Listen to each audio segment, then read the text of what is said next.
ఇక్కడే ఉండి కష్టపడుతున్న మా తమ్ముళ్ళు సోదరుడు పోచంపల్లి శ్రీనివాసరెడ్డి గారికి, గౌరవ పెద్దలు కరీంనగర్ ఎమ్మెల్యే సోదరులు గంగుల కమలాకర్ గారికి, గౌరవనీయులు రాజ్యసభ సభ్యులు వద్దిరాజు నరేంద్ర గారికి, సోదరులు అంబర్పేట ఎమ్మెల్యే కాలేరు వెంకటేష్ గారికి, హుజూరాబాద్ ఎమ్మెల్యే సోదరుడు కౌశిక్ రెడ్డి గారికి, అట్లాగే ఇంకా గౌరవనీయులైన సోదరిమణి మాలోత్ కవిత, ఇంకా చాలా మంది పెద్దలు పేరు పేరున నేను బీఆర్ఎస్ పార్టీ నాయకులు ఎవరెవరి పేర్లైతే మా తమ్ముడు గెల్లు శ్రీనివాస్ యాదవ్ గారికి, అరే జర బంద్ చేస్తా, మీకు దండం పెడతా, బంద్ చేయరా భయ్, నా చెవులలో సపోర్ట్ చేస్తున్నాను వాగు, పేరు పేరున అందరికీ, ఇక్కడికి వచ్చిన మా ఆడబిడ్డలకు అన్నదమ్ములకు, అవి అక్కడ ఎంత దూరం ఉన్న మా ఆడబిడ్డలకు మా అన్నదమ్ములకు, అరే జర వాడిని బంద్ చేయమని తమ్మి సతాయిస్తుండు.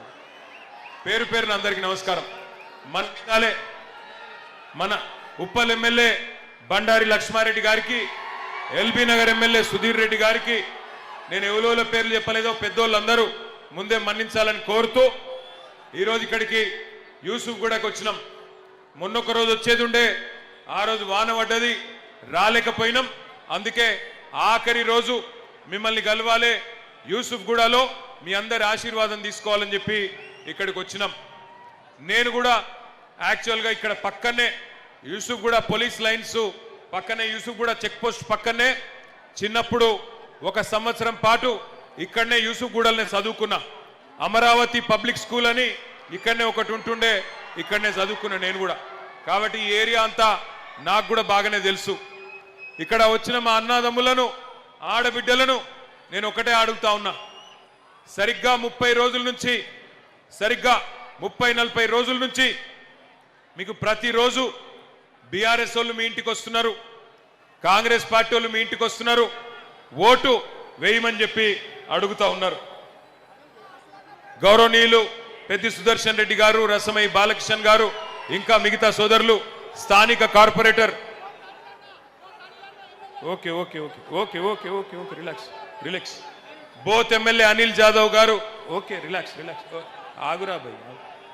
అట్లాగే సోదరుడు రాజ్ కుమార్ గారు, రాజ్ కుమార్ పటేల్ గారు, మా తమ్ముడు పీజేఆర్ వారసుడు మాజీ శాసనసభ్యుడు మన సోదరుడు విష్ణువర్ధన్ రెడ్డి గారు, అందరు కూడా ఇక్కడ ఉన్నారు. వారందరికీ నమస్కారం. ఈరోజు ఎలక్షన్ ప్రచారం 30-40 రోజులుగా జరుగుతున్న విషయం మీకు తెలుసు. ఈ 30-40 రోజులుగా ప్రతిరోజు మీ ఇంటికి అన్ని పార్టీల నాయకులు, అన్ని పార్టీల కార్యకర్తలు వస్తున్నారు. మీకు మాకే ఓటేయండి అని చెప్పి దండం పెట్టి అడుగుతా ఉన్నారు. నేను మీకు దండం పెట్టి ఒకటే చెప్తున్నా, ఎల్లుండి మీరు ఓట్లకు రోజు, ఓటు వేసేందుకు పోయే రోజు, ఆ రోజు మీరందరూ చెప్పిన మాటలు ఒక్కసారి గుర్తు తెచ్చుకోండి. గుండె మీద చేయేసుకోండి, గుండె మీద చేసుకొని ఒక్కటే ఆలోచన చేయండి. 10 ఏళ్ళు కేసీఆర్ గారి ప్రభుత్వం ఉన్నప్పుడు పరిస్థితులు బాగుండేనా, లేదా ఈ 2 ఏళ్లలో కాంగ్రెస్ ప్రభుత్వం వచ్చినాక బాగున్నదా? ఇదొక్క విషయం గుండె మీద చేసుకొని ఆలోచించుకోండి. ఏ రకంగా ఏమన్నా లాభమైందా ఈ కాంగ్రెస్ ప్రభుత్వం వచ్చినాక ఒక్కసారి గుర్తు తెచ్చుకోమని ఆలోచన చేయండి అని చెప్పి నేను విజ్ఞప్తి చేస్తా ఉన్నా. 10 ఏళ్ళు కేసీఆర్ గారి నాయకత్వంలో ఇటు పేదవాళ్ళని అటు పెద్దవాళ్ళని అందరినీ కడుపులో పెట్టుకొని చూసుకున్నారు కేసీఆర్ గారు. ఆయన నాయకత్వంలో హైదరాబాద్ మహానగరం కానీ తెలంగాణ రాష్ట్రం కానీ సర్వతోముఖాభివృద్ధి సాధించింది. అన్ని రంగాలలో ముందుకు దూసుకొని పోయినాం. పేదవాడు ఆకలితో ఉండవద్దు అని చెప్పి 5 రూపాయల భోజనం పెట్టే అన్నపూర్ణ సెంటర్లు పెట్టుకున్నాం. 200 రూపాయల పెన్షన్ కాంగ్రెస్ ప్రభుత్వంలో ఉంటే దాన్ని పెంచి 2000 పెన్షన్ చేసుకున్నాం. బస్తీ దవాఖానాలు 350 పెట్టుకున్నాం. బస్తీలలో ఉండే పేదవాళ్ళకి ఇబ్బంది కావద్దని చెప్పి 20,000 లీటర్ల వరకు ఉచిత మంచినీళ్లు కేసీఆర్ గారి నాయకత్వంలో అందించుకున్నాం. 95% మంచినీళ్ల సమస్య పరిష్కారం చేసుకున్నాం. 100% జనరేటర్లు అవసరం లేకుండా, ఇన్వర్టర్లు అవసరం లేకుండా బ్రహ్మాండంగా కరెంటు సమస్యను శాశ్వతంగా పరిష్కారం చేసుకున్నాం. పేదవాడి కోసం మీ జూబ్లీహిల్స్ నియోజకవర్గంలోనే 1000 పడకల ఆసుపత్రి వెంగళరావు నగర్ డివిజన్లో టిమ్స్ హాస్పిటల్ కట్టుకున్నాం. ఇక్కడ నుంచి యూసుఫ్ గూడ నుంచి 2-3 కిలోమీటర్ల దూరంలోనే 1000 పడకల ఆసుపత్రి కట్టుకున్నాం. మీకోసమే దాన్ని కూడా నిర్మాణం చేసుకున్నాం. ఇగో వెనకాల మెట్రో కనబడుతున్నది. మెట్రో పూర్తి చేసుకున్నాం. హైదరాబాద్లో 42 ఫ్లైఓవర్లు నిర్మాణం చేసుకున్నాం. కొత్త లింక్ రోడ్లు కట్టుకున్నాం. ఒకవైపు అభివృద్ధి, మరొక వైపు సంక్షేమం, రెండింటిని రెండు కళ్ళలాగా బ్రహ్మాండంగా కాపాడుకున్నాం. హైదరాబాద్లో పరిశ్రమలు తెచ్చుకున్నాం. అమెజాన్, గూగుల్, మైక్రోసాఫ్ట్, ఫేస్బుక్ లాంటి పరిశ్రమలు, వేల పరిశ్రమలు తెచ్చుకున్నాం.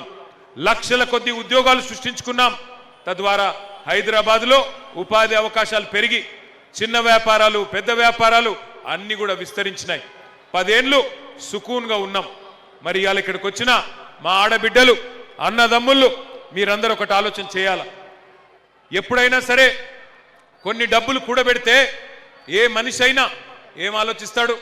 నా కుటుంబానికి, నా పిల్లలకి ఏం కావద్దు, దబ్బన నాకేమన్నా అయినా, నాకేమన్నా ఇబ్బంది వచ్చినా నా పిల్లలకు, నా కుటుంబానికి ఏం కావద్దని చెప్పి ఆలోచన చేసి 20 లక్షలుంటే 20 లక్షలు, 30 లక్షలుంటే 30 లక్షలు ఒక ప్లాటో, ఫ్లాటో కొని పెడతాడు. మరొక్కసారి ఇక్కడికి వచ్చిన ఆడబిడ్డలు, అన్నదమ్ములు ఆలోచన చేయాలి. ఆ రోజు కేసీఆర్ గారు ఉన్నప్పుడు భూముల ధర ఎట్లుండే, ఇవాళ కాంగ్రెస్ ప్రభుత్వం వచ్చినాక ఎట్లయింది?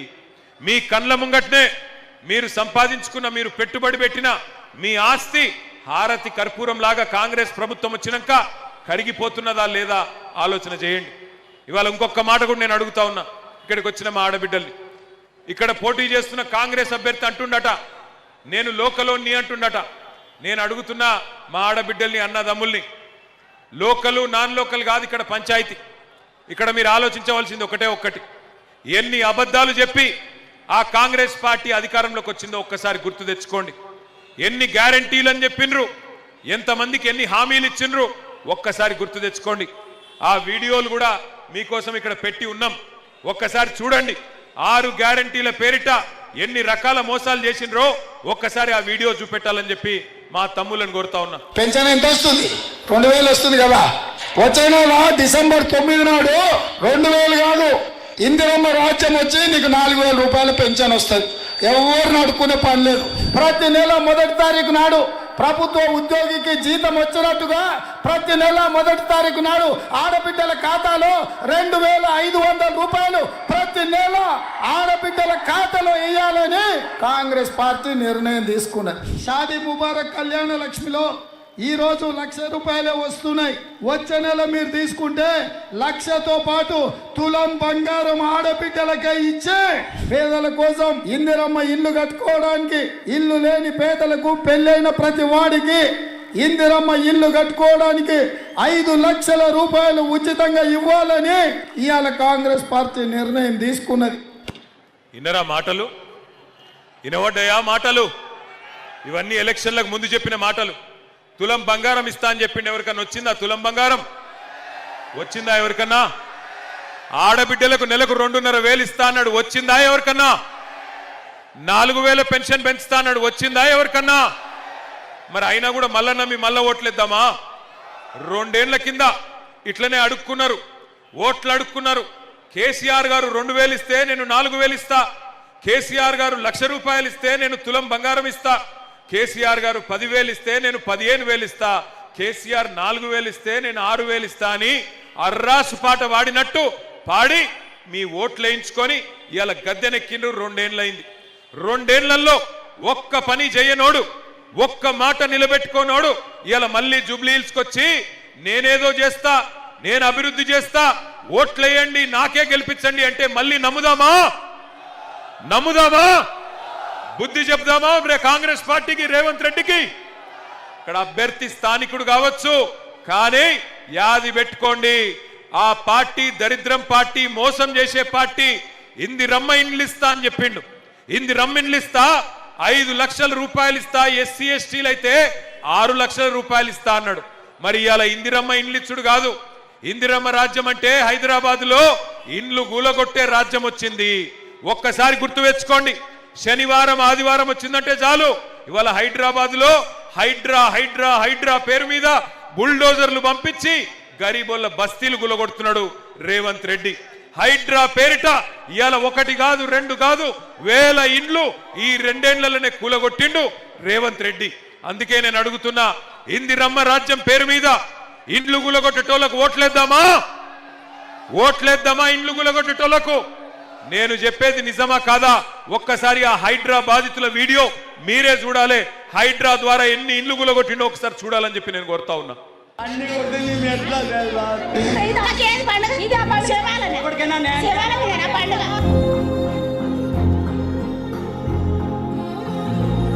అయ్యా రేవంత్ రెడ్డి గారు మీకు ఓటేసి గెలిపించినందుకు మాకు శిక్ష ఇచ్చారు. మాకు చెప్పండి అయ్యా, మాకు గెలిపించండి. చెప్పండి.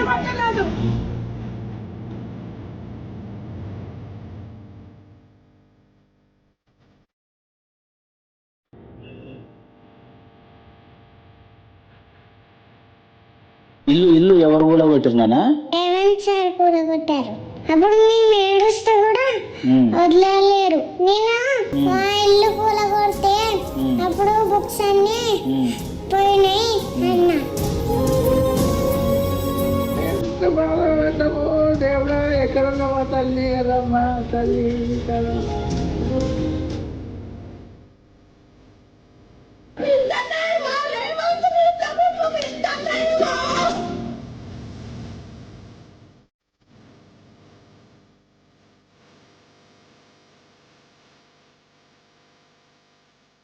जैसे सब घर दिया गरीबों को चाय बयान दिया.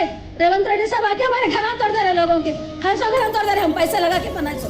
केसीआर साहब तो फुगट में दिए. फिर क्या करे रेवंत रेड्डी? ఇచ్చేది వాళ్ళు, కూల్చేది వాళ్ళు, చంపేది కూడా వాళ్ళైతే బాగుండు. చంపేయండి గొడవపోద్ది.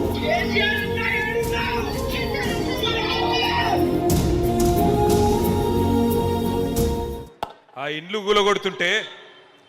కూలగొడుతుంటే బుల్డోజర్ వచ్చి ఇంటింటికి వచ్చి కూలగొడుతుంటే ఒక తమ్ముడు ఒరుతున్నాడు, కేసీఆర్ అన్నా ఎక్కడున్నావు అని ఒరుతున్నాడు ఒక తమ్ముడు. నేను అడుగుతున్నా యూసుఫ్ గూడలో ఇక్కడికి వచ్చిన ఆడబిడ్డలు అన్నదమ్ముళ్ళు, కత్తి వానికిచ్చి యుద్ధం మమ్మల్ని చేయమంటే ఎట్లా చేయాలి? కత్తి మాకియండి, బుల్డోజర్ కడ్డంగా పోయి ఆపే బాధ్యత మాది అని చెప్పి నేను విజ్ఞప్తి చేస్తా ఉన్నా. ఆపుదామా బుల్డోజర్ను?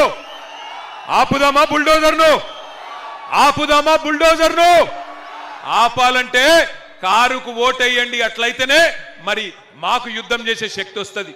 కేసీఆర్ అన్న ఎక్కడున్నావు అంటున్న తమ్ముని కూడా నేను అడుగుతున్నా, కేసీఆర్ అన్న ఎప్పుడు వస్తాడు? మీరు మాగంటి సునీతమ్మను 14 నాడు బంపర్ మెజారిటీతో గెలిపిస్తే కేసీఆర్ అన్న తప్పకుండా వస్తాడు. తిరిగి 500 రోజుల్లో రాష్ట్రానికి ముఖ్యమంత్రి అవుతాడు. మళ్ళీ పేదవాళ్ళకు మంచి రోజులు వస్తాయి. దయచేసి ఆలోచించండి. రేవంత్ రెడ్డి వచ్చినట్టు మన యూసుఫ్ కూడా వచ్చి అంటుండంట, ఇంకా 3 ఏళ్ళుంది నా ప్రభుత్వం అంటుండంట. మీరు జూబ్లీహిల్స్ లగిన గట్టిగా దిమ్మ తిరిగి మైండ్ బ్లాంక్ అయ్యేటట్టు కొడితే 3 ఏళ్ళు ఉంటాడో 3 నెలలు ఉంటాడో ఆయన సీటుకే గ్యారంటీ లేదు. 3 ఏళ్ళు అంత సినిమా లేదు. మీరు జూబ్లీహిల్స్ లో గట్టిగా కొడితే 3 ఏళ్ళు ఉంటాడో రేవంత్ రెడ్డి, 3 నెలలు ఉంటాడో ఎవరికి ఎరక లేదు. ఎందుకంటే ఆల్రెడీ ఢిల్లీలో కత్తులు నూరుతుర్రట. ఢిల్లీలో బ్రహ్మాండంగా కత్తులు నూరుతుర్రట. నల్లగొండోళ్ళు, ఖమ్మమోళ్ళు లీడర్లు బ్రహ్మాండంగా తయారైతుర్రట కుర్చీ గుంజేతందుకు. అందుకే ఆ కుర్చీని మడత పెట్టి ఏం చేయాలి? అర్థమైందా నేను చెప్పింది? ఒక పని చేయండి, ఎల్లుండి పోయి గట్టిగా కారు గుర్తు మీద గుద్దుతే అన్ని సెట్ అవుతాయి. ఇంకొక మాట నేను అంటున్నా, ఇక రేవంత్ రెడ్డి ఎసొంటోడు అంటే, అరే మీకు దండం పెడితే ఆగుర్రా భయ్, ఆగురు. రేవంత్ రెడ్డి ఎసొంటోడు అంటే ఎలక్షన్లకు ముందేమో తీయటి పుల్లటి మాటలు చెప్తాడు. నీకు 10,000